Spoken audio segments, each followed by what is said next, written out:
The Jeep Cherokee was found on March 18, 2000, 12 days after Leah Roberts had left North Carolina. It sat at the base of a steep embankment, deep in the Cascade Mountains of Washington state, hidden from the highway by dense evergreen trees. The vehicle had clearly crashed. The front end was crumpled, the windshield was shattered, branches had torn through the metal. But that's not what made investigators stop and stare. It was how the wreckage had been arranged. The rear wheels had been carefully positioned on makeshift ramps constructed from branches and logs. Someone had taken the time to elevate the back end of the vehicle, as if preparing it for repair. The front seats had been laid flat. A sleeping bag was draped inside. Personal items, clothes, books, toiletries, had been neatly removed from the vehicle and stacked outside under the trees, protected from the rain. The license plates had been removed. The battery was missing. It looked like someone was camping. But Leah Roberts was nowhere to be found. Her keys were gone. Her wallet was missing. There was no body in the car, no blood, no sign of violence. The cat she'd been traveling with, a pet she'd rescued after the deaths of both her parents, had vanished too. For 12 days, that Jeep sat undiscovered in a ravine off a remote mountain highway, only 30 yards from the road, yet invisible to anyone passing by. And here's the part that still stops people cold. The way that vehicle had crashed didn't match the scene at all. The Jeep had gone off the road at high speed, careened down an embankment steep enough to flip most vehicles, and slammed into trees hard enough to total the front end. That kind of impact should have left the driver severely injured or dead. It should have triggered airbags, left blood, broken glass embedded in skin, the chaos of sudden trauma. Instead, the scene looked deliberate, controlled, like someone had survived the crash, climbed out without injury, and then spent hours arranging things. Or like someone else had been there after the fact. Who elevates a wrecked car in the wilderness? Who removes license plates and batteries from a vehicle they've just crashed? Who organizes their belongings so carefully in the dirt and leaves, and then walks away into the forest without a trace? These are the questions that have haunted this case for more than 2 decades. Because 23-year-old Leah Roberts wasn't running from anything. She wasn't fleeing debt collectors or abusive partners. She wasn't trying to disappear. She had told people where she was going. She'd left a note on her apartment door. She'd called friends from the road. This was supposed to be a road trip, a journey to find herself after unimaginable loss. A chance to see the country and figure out what came next. But something happened in those mountains. Something that turned a young woman's quest for meaning into one of the most baffling missing persons cases in Pacific Northwest history. And the worst part? The answer might have been right there at the crash site. And nobody saw it in time. Leah Torhild Roberts was born on January 23, 1977, in Durham, North Carolina. From the beginning, she was different, curious, introspective, the kind of child who asked too many questions and wasn't satisfied with easy answers. Her parents, both academics, encouraged this. Her father taught at Duke University. Her mother was deeply involved in intellectual and creative circles. Leah grew up surrounded by books, ideas, and the expectation that thinking mattered. She was close with her older sister, Kara. The two of them were inseparable as children, sharing secrets and dreams in the way that sisters do when they're each other's best friends. But as they grew older, their paths diverged. Kara moved away.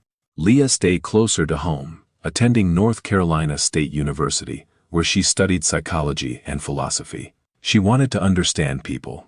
She wanted to understand why they did what they did, what motivated them, what broke them. But understanding theory is different than surviving grief. In 1997, when Leah was 20 years old, her mother was diagnosed with cancer. It was aggressive. It moved fast. Leah watched her mother deteriorate over the course of a year, watched the woman who had taught her to think critically and question everything, slowly lose herself to pain and medication and the cruelty of biology. Her mother died in 1998. Leah was 21. She didn't have time to process it because less than 6 months later, her father had a stroke. Massive, sudden, fatal. Within half a year, Leah Roberts had lost both of her parents. At 21 years old, she was an orphan. Friends described her as devastated but functional. She withdrew from school temporarily, but kept working. She inherited money from her parents' estate, not a fortune, but enough that she didn't have to worry about rent for a while. She adopted her parents' cat, a creature that became her only remaining connection to the family she'd lost. She tried therapy. She tried journaling. She tried talking to friends.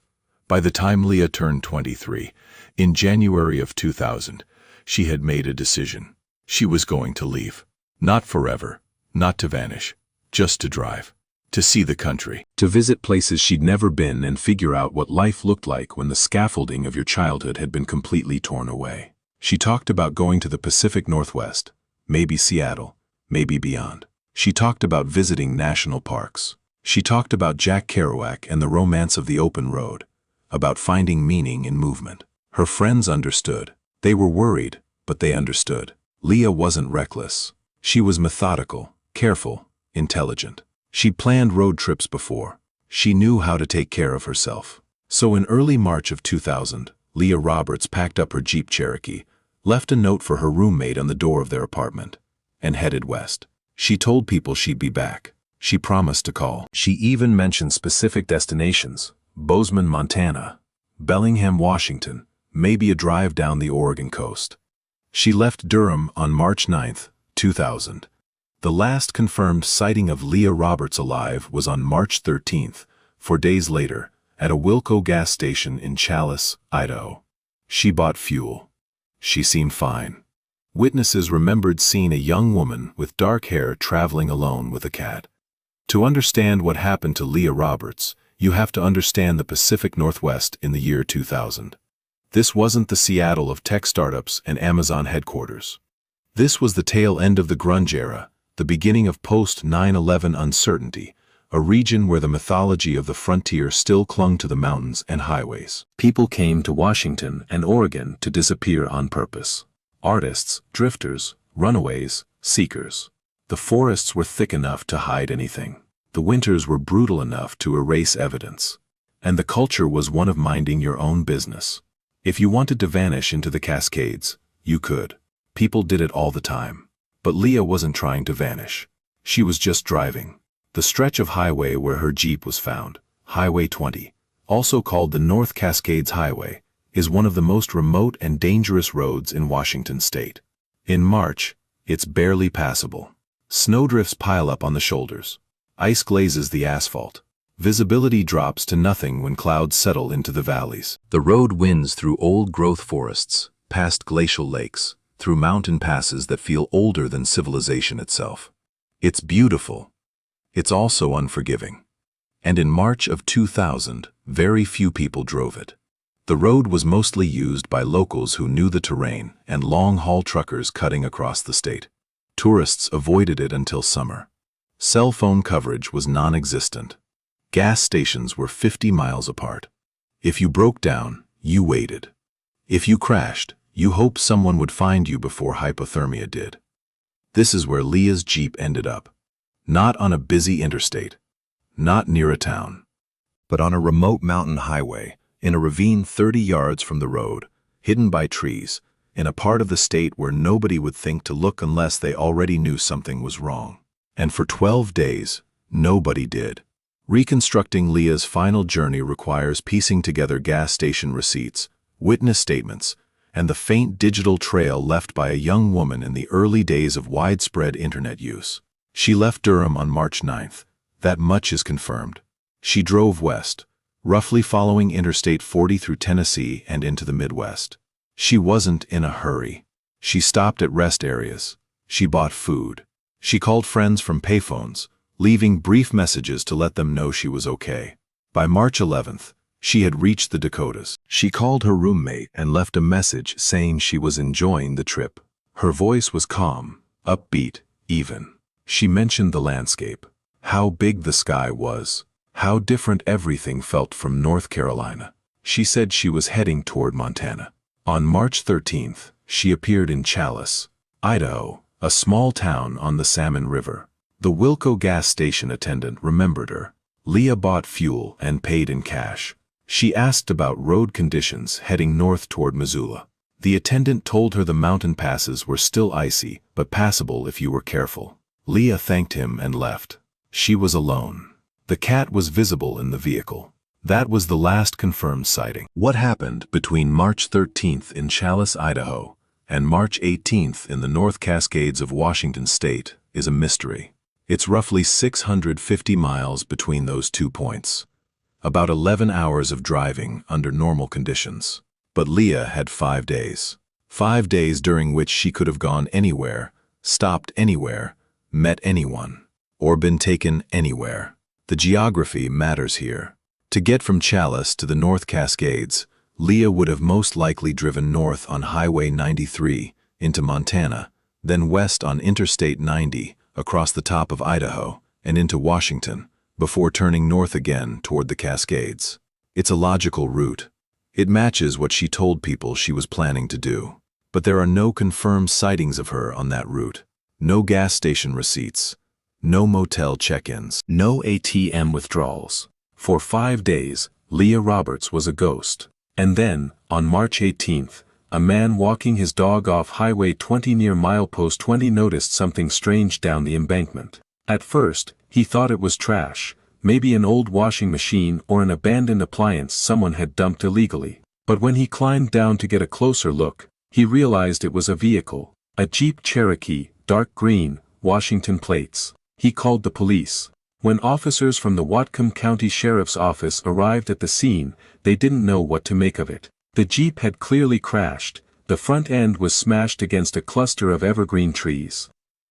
The windshield was shattered but still in place, spiderwebbed with cracks. The hood was crumpled, but there was no driver. No passengers, no body. And that's when they noticed the details that didn't make sense. The rear wheels of the Jeep had been lifted off the ground using a makeshift ramp system constructed from logs, branches, and rocks. Someone had carefully positioned these materials under the back tires, elevating the vehicle at an angle. It wasn't professional work. There was no jack, no cinder blocks, but it was deliberate. It took time. It took effort. The front seats had been pushed completely flat, creating a makeshift sleeping area. A sleeping bag was draped across them. Clothes were neatly folded inside the vehicle. But outside, arranged carefully on the ground, were more of Leah's possessions. Books, a journal, toiletries, her camera. All of it laid out as if someone had been organizing a campsite. The license plates were missing. The battery was gone. The vehicle's ignition had been tampered with, though it wasn't clear whether this was from the crash or deliberate sabotage. There was no wallet, no purse, no keys, no identification. And no cat. The officers called in a forensics team and began processing the scene. They photographed everything. They dusted for fingerprints. They searched the surrounding area for any sign of Leah. Footprints, clothing, blood, anything. They brought in search dogs. The dogs picked up a scent trail leading away from the vehicle and into the dense forest to the east, but it ended abruptly after about 100 yards. Either the trail went cold, or Leah had gotten into another vehicle, or she'd been carried. One thing was clear, this wasn't a simple accident. The condition of the crash site, the missing items, the strange arrangement of the vehicle, it all pointed to something more complicated. But what? A staged crash? A robbery? A kidnapping? Or had Leah survived the impact, climbed out of the vehicle, tried to set up camp, and then wandered off into the wilderness in a state of confusion or injury? The forensic analysis took weeks. When the results came back, they raised more questions than they answered. The Jeep's steering mechanism had been tampered with before the crash. Specifically, the steering column showed signs of having been manipulated or damaged in a way that wasn't consistent with impact trauma. This suggested that someone had either tried to steal the vehicle, or the vehicle had been deliberately sabotaged. But the most disturbing detail came from the trajectory analysis. Based on the angle of the crash, the position of the vehicle, and the damage to the surrounding trees, investigators determined that the Jeep had left the highway at high speed, somewhere between 50 and 60 miles per hour. At that speed, going off a steep embankment, the vehicle should have flipped. It should have rolled multiple times. The driver should have been killed or critically injured. But the Jeep didn't flip. It went nearly straight down the slope, nose first, and slammed into the trees in an almost vertical position. The airbags didn't deploy. The seatbelt on the driver's side showed no signs of being worn during the crash. It was as if the vehicle had been aimed. The investigation into Leah Roberts' disappearance officially began on March 20, 2000, 2 days after the vehicle was discovered. By that point, the trail was already ice-cold. 12 days had passed since she was last seen alive. The crash site had been exposed to rain, snow, and wind. Any evidence that might have been left by Leah, or by whoever was with her, had likely been washed away or scattered by animals. The lead detective assigned to the case was a veteran investigator with the Whatcom County Sheriff's Office. He immediately recognized that this wasn't a standard missing persons case. The evidence didn't fit any normal pattern. Crashes that looked this violent didn't usually result in uninjured drivers calmly setting up camp. Stolen vehicles weren't usually driven off cliffs and then meticulously organized.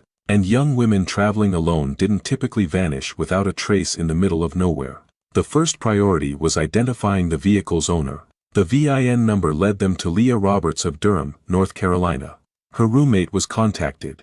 She confirmed that Leah had left on a road trip in early March and that she hadn't heard from her since March 11th. She also mentioned the note Leah had left on the apartment door: "I've gone to find the meaning of life.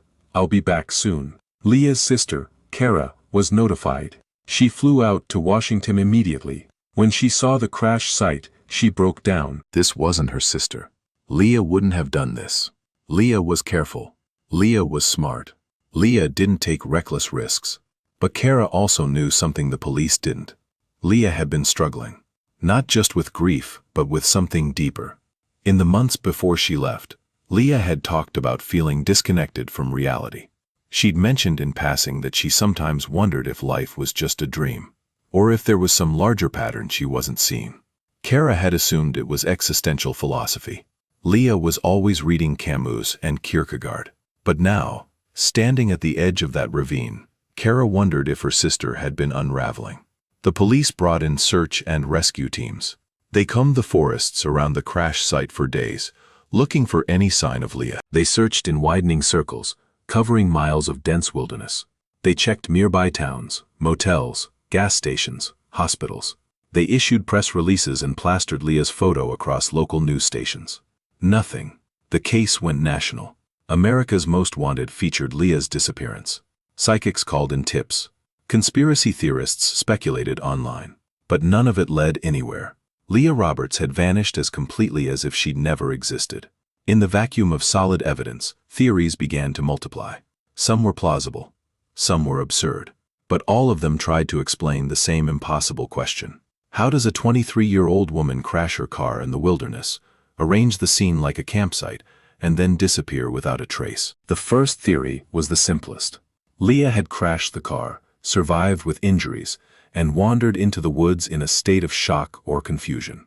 Hypothermia could have set in quickly in the March cold. She could have collapsed somewhere out of sight. Her body could still be out there, hidden under years of moss and decomposition. This theory had problems. The search dogs should have found her. The massive ground search should have turned up something. Clothing, bones, anything. And it didn't explain the ramps under the vehicle, the missing battery, the removed license plates. Those were deliberate actions, not the work of someone in shock. The second theory was darker. Leah had been abducted. Someone had either caused the crash or come upon it shortly after, found Leah injured and vulnerable, and taken her. The ramps and the organized belongings were red herrings, staged by the abductor to make it look like Leah had survived and left on her own. This theory had traction. The North Cascades highway was remote enough that a crime could happen without witnesses. Truckers drove that route. Drifters camped in the woods. There were stories, never confirmed, always whispered, of women going missing on rural highways in the Pacific Northwest. The Green River Killer had operated in Washington during the 1980s and 90s. The region had a history of predators who understood how to use the landscape to their advantage. But there was no evidence of an abductor, no witnesses, no similar cases, and the forensics didn't show signs of a struggle. If someone had taken Leah, they'd done it without leaving a single trace. The third theory was the one nobody wanted to say out loud. Leah had staged her own disappearance. She crashed the vehicle intentionally, set up the scene to look mysterious, and then walked away to start a new life somewhere else. Maybe the grief had become too much. Maybe she wanted to escape the weight of her past. Maybe she saw this as the ultimate act of reinvention. Kara rejected this theory immediately. Leah wouldn't do that. Leah wouldn't put her family through that kind of pain. Leah loved her sister. She wouldn't just vanish without saying goodbye. But the evidence made people wonder. The crash didn't look survivable, yet there was no body. The scene looked staged, yet Leah had no history of deception. The trip had been planned, yet nobody knew exactly where she'd gone in those final 5 days. And then there was the note. "I've gone to find the meaning of life." What if she found it? As the months turned into years, the investigation stalled. Without new evidence, there was nowhere to go. The crash site had been thoroughly processed. The vehicle had been impounded and examined. Leah's financial records showed no activity after March 13th. Her credit cards hadn't been used. Her bank account hadn't been touched. She didn't have a cell phone, so there was no digital trail to follow. The case file remained open, but active leads dried up. Detectives moved on to other cases. The public's attention shifted. Leah Roberts became one more name in the long list of people who disappear in America every year. There, and then not. But Kara never stopped looking. She kept the case alive through media appearances, through maintaining a website, through working with private investigators and volunteer search groups. Every few years, there would be a new lead. A hiker would find a piece of clothing in the woods. Someone would report seeing a woman matching Leah's description in a different state. A psychic would claim to have visions. Kara followed every single one, no matter how unlikely, because the alternative was giving up. And giving up meant accepting that her sister was gone forever. In 2014, 14 years after Leah disappeared, a private investigator working on the case uncovered something strange. He was reviewing old evidence files when he noticed a detail that had been overlooked. A second set of tire tracks near the crash site. They'd been documented in the original police report, but never analyzed. When the investigator looked closer, he realized the tracks didn't match Leah's Jeep. They were from a larger vehicle, possibly a truck or SUV.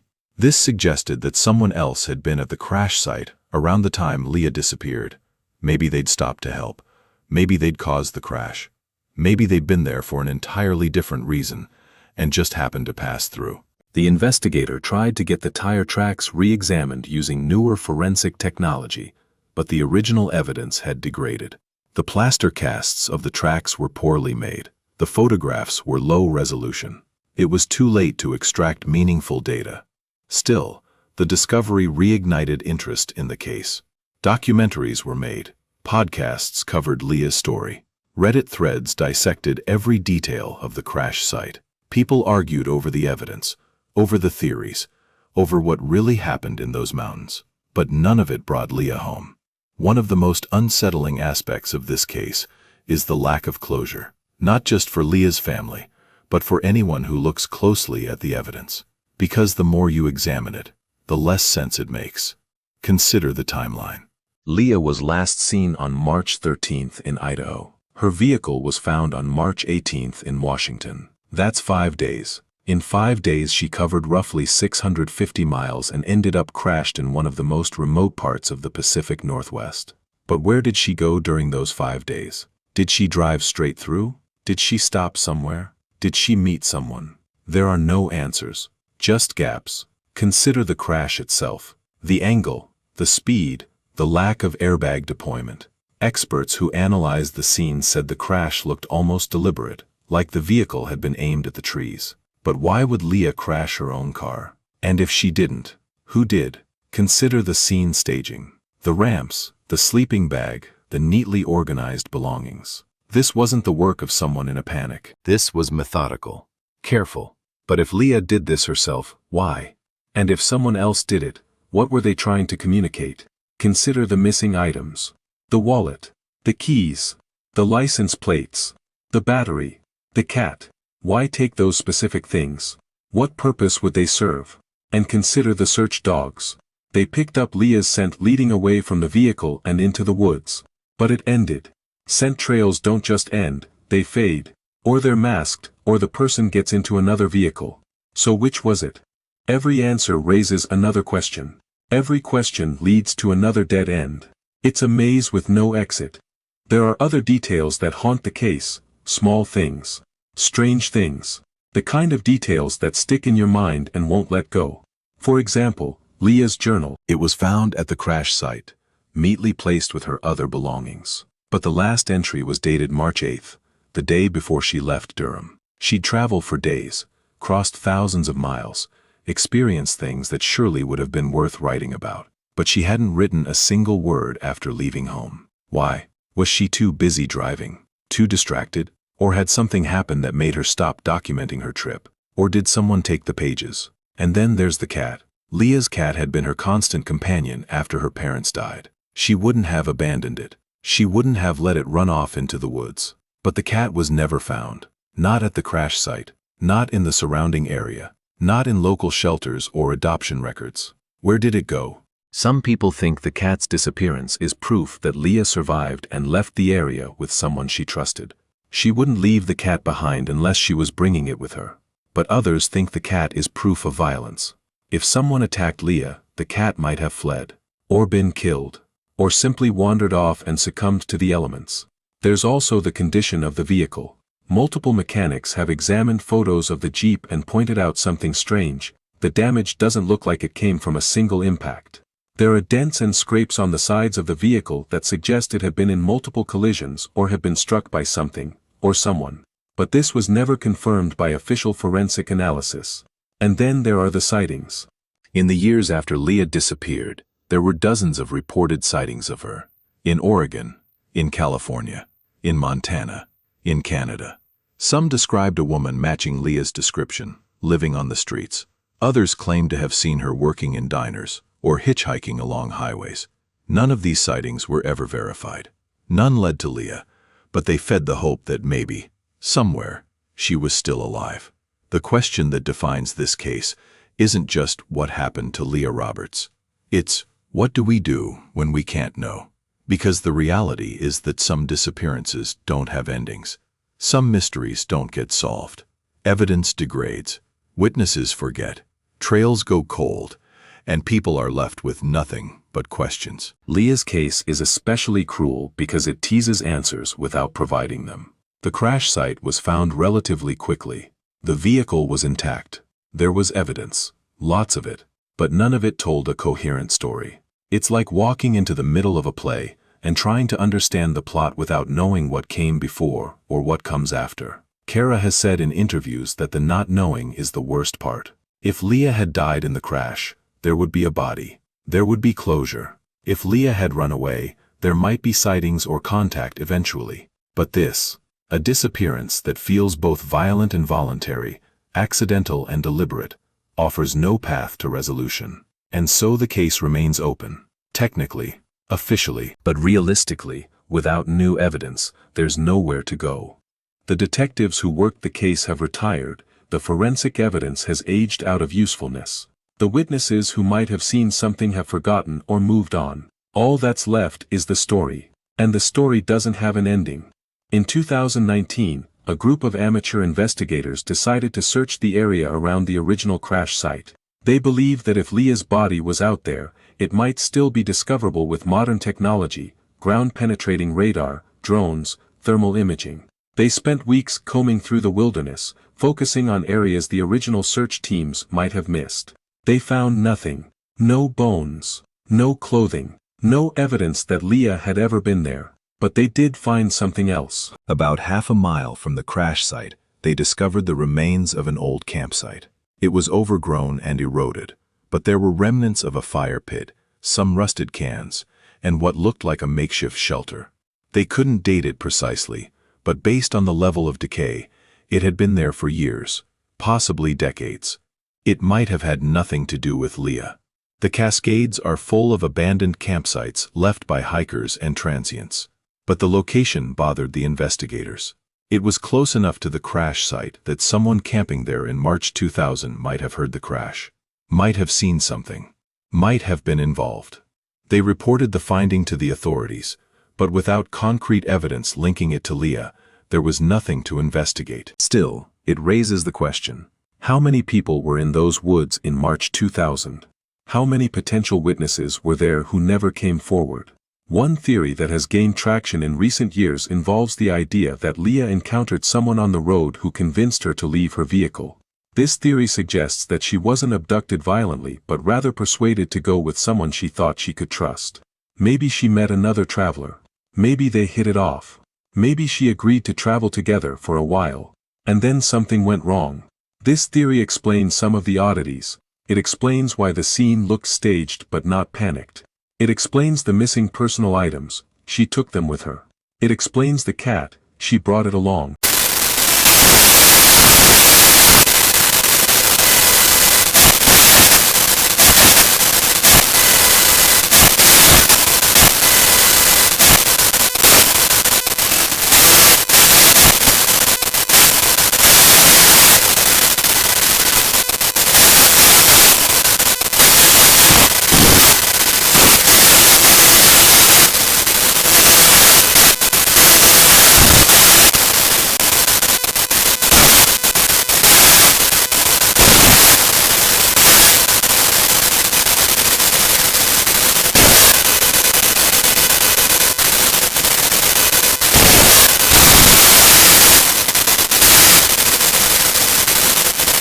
Her hair is pulled back. It's the kind of photo that makes you realize you're looking at a real person. Not a statistic. Not a mystery. A person with thoughts and feelings, and plans, and fears. Leah had dreams. She wanted to be a therapist. She wanted to help people process grief, because she understood it. She wanted to write. She wanted to travel. She wanted to figure out who she was in a world that had taken away everyone who'd helped define her. And somewhere, between a gas station in Idaho and a ravine in Washington, all of that ended. Or maybe it didn't.